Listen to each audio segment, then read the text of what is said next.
সেই একই গন্ধ। পচা, এই বিড়ির প্যাকেটটা তোকে কে দিয়েছে? একটা বিড়িখোর বুড়ি। বিড়িখোর বুড়ি? তার মানে আমার মা। এটা এটা মায়ের হাতের তৈরি বিড়ি। একই বিড়ি অন্যজনও তৈরি করতে পারে।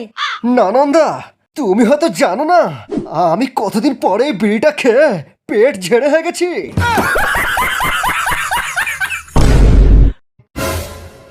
মা, মা, তুমি জানো যে আমি তোমার স্পেশাল বিড়ি ছাড়া কিছু খেতে পারি না মা। মা গো, আমাকে একবার একবার তোমার স্পেশাল বিড়িটা খেতে দাও মা। কতদিন আমার পায়খানা ক্লিয়ার হয়নি মা, একবার।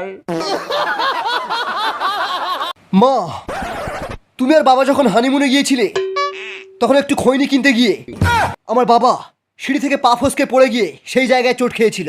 এ কথা তুমি জানলে কেমন করে? কাল রাতে বাবা আমার স্বপ্নে এসে বলে গেছেন, আরো বলে গেছেন বাবা আমার হওয়ার জন্য পাড়ার সমস্ত বিড়িখোরদেরকে একটা করে শান্তি বিড়ির প্যাকেট কিনে দেওয়ার মানত করেছিলেন, কিন্তু বাবা তা দেননি। এখন এই বিড়িখোরগুলো আমাদেরকে শ্রাপ দিয়েছে, বলেছে এই রাজমহলে সবার পায়খানা বন্ধ হয়ে যাবে, বুকে গ্যাস উঠে সবাই মারা যাবে। সারাদিনে কটা বিমল খাস? আরে বিমল খেলে মনে হবে পৃথিবীর সব নেশা ছেড়ে দিই। আরে আমি তো হাত দিয়ে যাওয়ার আগেই 10-15 প্যাকেট মেরে দিই। বাবা, আমার বাইকে তেল শেষ হয়ে গেছে। কাল তো 50 টাকা দিলাম। 50 টাকা? থু, শালা 50 টাকা তেল তো রাস্তার জামিতেই শেষ হয়ে যায়। পেট্রোলের দাম অনেক বেড়ে গেছে, তোকে আর বাইকই চালাতে দেবো না।